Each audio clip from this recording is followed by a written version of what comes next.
India गठबंधन के बाकी नेताओं को बहुत ईर्ष्या हो रही होगी कि ए राजा तो बहुत आगे निकल गया। हम किसी ने डेंगू बोला, किसी ने मलेरिया बोला, किसी ने HIV बोला सनातन को। अब आगे और कितना गंदा कितना बुरा बोला जाए कि हम ए राजा को पछाड़ दें। सारे तुष्टीकरण वाले वोट वही थोड़ी ना ले जाएंगे। अब ये कंपटीशन चल रहा है तुष्टीकरण का। अब इंडिया गठबंधन के नेताओं का शायद हो सकता है कल परसों कोई और खतरनाक बयान आएगा जो ए राजा को भी पछाड़ देगा और वो सनातन शत्रुओं के नए राजा बन जाएंगे। कोई बड़ी बात नहीं है, लेकिन सवाल यह कि इंडिया गठबंधन में सनातन धर्म के अपमान का कंपटीशन अचानक क्यों शुरू हुआ? क्या हुआ अचानक? अभी तो बयान आ नहीं रहे थे इस तरह के। अभी तो हम देख रहे थे राहुल गांधी से लेकर प्रियंका वाड्रा तक सब मंदिर जा रहे थे। हनुमान चौक, गदा चौक, तिलक चुनरी, टेंपल रन, दत्तात्रेय गौत कॉल ब्राह्मणी, सब कुछ था। मतलब सब अच्छी अच्छी बातें हो रही थी। अचानक सनातन में इतनी बुराइयां क्यों? इंडिया गठबंधन में अचानक एक से बढ़कर एक सनातन शत्रुओं की लाइन लग गई है। क्या हो गया अचानक से? क्यों इंडिया गठबंधन के नेताओं को अचानक हिंदू धर्म और हिंदुओं की मान्यताओं को अपमानित करने वाले बयान बार बार दिए जा रहे हैं? या चंद वोटों के लालच में जानबूझकर प्लान्ड तरीके से अचानक से मुंह से निकल गया सब। प्लान्ड तरीके से सनातन पर अटैक किए जा रहे हैं। और क्या मुंबई बैठक में कोई एंटी सनातन प्रस्ताव तो नहीं पास हुआ जैसा बीजेपी आरोप लगा रही है? हमें नहीं पता, हो सकता हुआ हो। इंडिया गठबंधन में शामिल डीएमके नेता ए राजा ने सनातन धर्म की HIV और कुष्ठ रोग से तुलना की। ए राजा कर्नाटक के गृह मंत्री और कांग्रेस नेता जी परमेश्वर ने हिंदू धर्म की उत्पत्ति पर सवाल उठाए। हिंदू धर्म का बर्थ सर्टिफिकेट मांगा। बताओ भाई कहां पैदा हुआ तुम्हारा धर्म? आधार कार्ड दिखाओ, बर्थ सर्टिफिकेट चाहिए। जी परमेश्वर कांग्रेस को बर्थ सर्टिफिकेट हिंदू धर्म का देना पड़ेगा आपको। सेकुलरिज्म है, अभिव्यक्ति की आजादी है, देते रहिए भाई, जाइए। आरजेडी के नेता जगदानंद सिंह ने साधु संतों ब्राह्मणों के खिलाफ उकसाते हुए कहा कि टीका लगाने वालों ने देश को गुलाम बनाया। ये वही जगदानंद सिंह ने जिन्होंने रामचरितमानस को कचरे से भरा बताया था। जगदानंद सारे इंडिया के, सारे इंडिया गठबंधन के। वैसे अब देश का नाम लगभग बताया जा रहा, भारत हो जाएगा, नहीं होगा हमें नहीं पता, लेकिन ये इंडिया गठबंधन के सारे। उदयनिधि स्टालिन ने सनातन धर्म की तुलना डेंगू, मलेरिया और कोरोना वायरस से कर दी थी।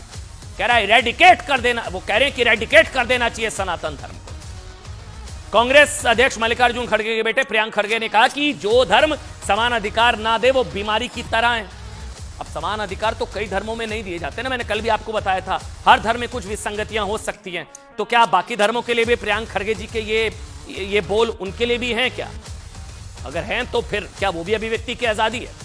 समाजवादी पार्टी के सबसे बड़े चहेते स्वामी प्रसाद मौर्य, उनको तो प्रमोशन मिल गया था एंटी हिंदू बात करने की वजह से। रामचरितमानस को गाली देने की वजह से उनको राष्ट्रीय महासचिव प्रमोशन मिल गया था इन्हें तो पार्टी में। इन्होंने कहा कि हिंदू धर्म नहीं धोखा है। ये बहुत लंबी लिस्ट है। कंपटीशन चल रहा है, कंपटीशन। कौन बड़ा सनातन शत्रु? ध्यान देने वाली बात यह है कि सनातन शत्रुओं के अचानक सामने आने की टाइमलाइन बहुत इंपॉर्टेंट है। सबको अचानक से मुंबई बैठक के बाद सनातन में बुराइयां दिखने लगी है। ऐसा क्या हुआ इंडिया गठबंधन की मुंबई बैठक में? क्योंकि बयानों के जितने खंडन आ रहे हैं उतने ही समर्थन भी आ रहे हैं। हम ये नहीं कह रहे कि इंडिया गठबंधन के नेताओं की तरफ से खंडन नहीं आ रहे हैं खंडन। कई नेताओं ने खंडन किया कि हमें ऐसे बयानों से इत्तेफाक नहीं रखते, लेकिन होता है पहले दिलवाए जाते हैं बयान, फिर कुछ से समर्थन करा दिया जाता है।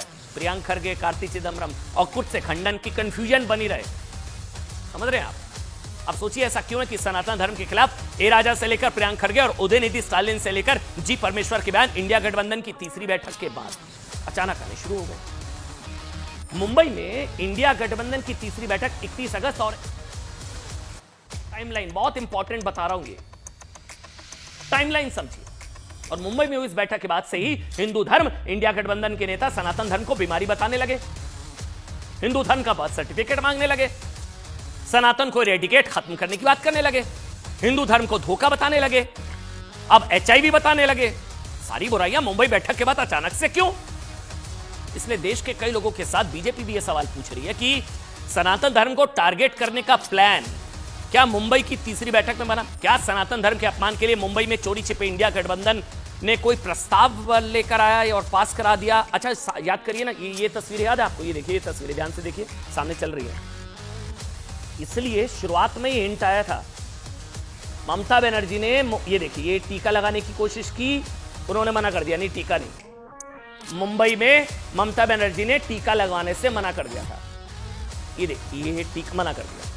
अब ये हिंट तो आया था, समझा रहे थे वो, आप लोग समझे नहीं। उसके बाद तो बाढ़ आ गई है। क्या इंडिया गठबंधन के नेता सनातन धर्म और हिंदू धर्म को लेकर एक से एक घटिया बातें इस उम्मीद से कर रहे हैं कि उससे उन्हें मनी मन हिंदू धर्म का विरोध करने वालों के वोट मिल जाएंगे? शायद हो सकता है, लेकिन हिंदू धर्म के वोटों के लिए क्या इस्लाम या दूसरे धर्म के लिए इस तरह की बातें की जानी चाहिए? नहीं की जानी चाहिए, क्योंकि वोट ही नहीं मिलेंगे, क्योंकि हिंदू धर्म में यह सब सिखाया ही नहीं जाता किसी और धर्म के लिए इस तरह की बातें करना। कांग्रेस समेत इंडिया गठबंधन में शामिल सभी नेताओं को समझ लेना चाहिए कि सनातन के अपमान के साथ साथ वो देश के संविधान निर्माताओं की मूल भावना का भी अपमान कर रहे हैं, अपने पूर्वजों का भी अपमान कर रहे हैं। वोट के लिए सनातन धर्म का अपमान करने वाले नेताओं को यह भी समझना चाहिए कि संविधान के लिए सनातन धर्म के अलग अलग ग्रंथों से आदर्श वाक्य भी लिए गए। ये सुनिएगा, बहुत इंपॉर्टेंट फैक्ट बताने जा रहा हूं अब आपको, इसको रिकॉर्ड कर लीजिए। ये आदर्श वाक्य ही भारत की पहचान है, इसलिए सनातन धर्म को नीचा दिखाना देश और देश के लोगों को नीचा दिखाना है, हम ये मानते हैं। संविधान ने मुंडका उपनिषद से लिए गए सत्यमेव जयते को भारत सरकार का आदर्श वाक्य बनाया। सत्यमेव जयते भगवान बुद्ध के सारनाथ में पहले धर्मोपदेश धर्म चक्र प्रवर्तनाय को लोकसभा का आदर्श वाक्य बनाया। मनुस्मृति और महाभारत से लिए गए धर्मो रक्षिता को भारतीय न्यायपालिका का आदर्श वाक्य बनाया गया।